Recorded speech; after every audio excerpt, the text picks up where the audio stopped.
राधे राधे सभी को। अलार्म बजा और दिन की शुरुआत हो गई आज मेरी। और आज मुझे सबसे पहले दवाई लेने जाना था, तो हमने सुबह सुबह उस सफ़र को तय किया। मेरे घर से थोड़ी दूर जाना था हमें, इसलिए हमने सुबह जाना जल्दी समझा, नहीं तो फिर हम ट्रैफिक में फंस जाते। और ट्रैफिक तो आपको पता ही है, ट्रैफिक कितना ही होता है।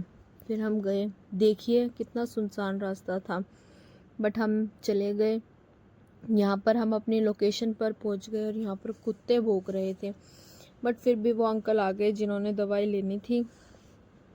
हमने दवाई ली और फिर हम घर चले गए।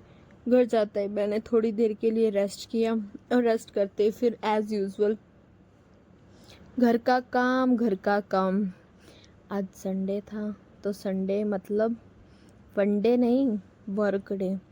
मैंने मशीन लगाई कपड़े धोने के लिए। मैंने सोचा साथ साथ कपड़े धो देंगे और साथ साथ लंच प्रिपेयर कर लेंगे। ये देखिए हमारे घर का एक छोटा सदस्य है, ये मिंटू नाम है इसका। मैंने आज सोचा आज भी लंच में बनाते हैं दाल। फिर मैंने दाल को भिगोया, साथ साथ चौक प्रिपेयर करा, और फिर दाल में भी सीटी आ गई। और ये देखिए किचन कितनी गंदी, और ये इतने सारे बर्तन, इतना काम फैल जाता है ना, बस क्या ही बताऊं। फिर चौक प्रिपेयर हो गया, फिर मैंने दाल के अंदर डाल लिया और दाल को इसके अंदर मिक्स कर दिया। फिर हमारी दाल बनकर तैयार हो गई, और इससे मुझे भी सुकून मिला कि चलो खाने के लिए कुछ तो बन गया। फिर मैंने किचन भी साफ़ कर दी, सारे बर्तन मांज दिए, सारा ये फ्लोर साफ़ कर दिया, सब कर दिया।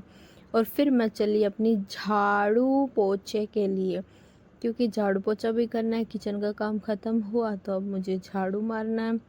सारा दिन काम काम काम, पर क्या करे, करना पड़ता है।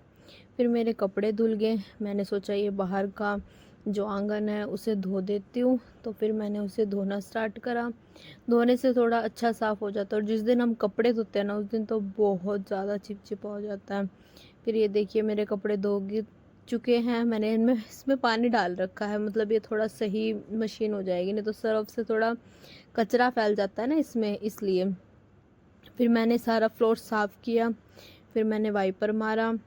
वाइपर भी टाइल पे ना बहुत मुश्किल हो जाती है, अगर थोड़ा सा भी पानी कहीं रह जाए ना, तो कोई ना कोई फिसल के गिर जाता है, और किसी ना किसी को फालतू में चोट लग जाती है। और फिर सुनना पता है किसको पड़ता है?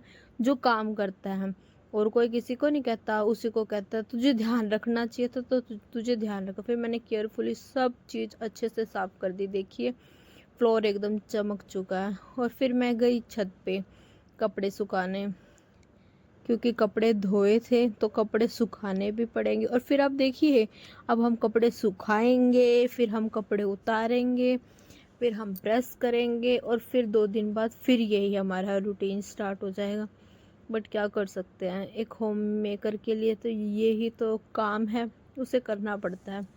और सबके लिए अच्छा भी लगता है कि वो करती है, पर दुख सिर्फ इसी बात का होता है कि जब लोग अप्रिशिएट नहीं करते ना इस काम को, जब ज़्यादा फील होता है कि हम इतना वेला काम तो नहीं कर रहे, अपने आप में तो बहुत ज़्यादा कर रहे हैं। बट फिर भी मैंने कपड़े सुखाए अच्छे से, कि खुले खुले करके सुखाए। थोड़ी हवा भी चल रही थी, मतलब ये था कभी गिर ना जाए, बट फिर सही हो गया। कपड़े सुखा दिए। उसके बाद मैं अपने दिमाग में सोच रही अब क्या काम करना है नेक्स्ट।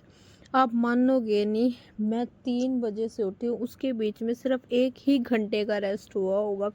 उसके बाद से नहीं तो मैं रेगुलर काम, कभी मैंने कपड़े धोए, कभी मैंने रोटी बनाई, कभी मैंने सब्जी बनाई, मैंने झाड़ू मारा, मैंने पोछा मारा।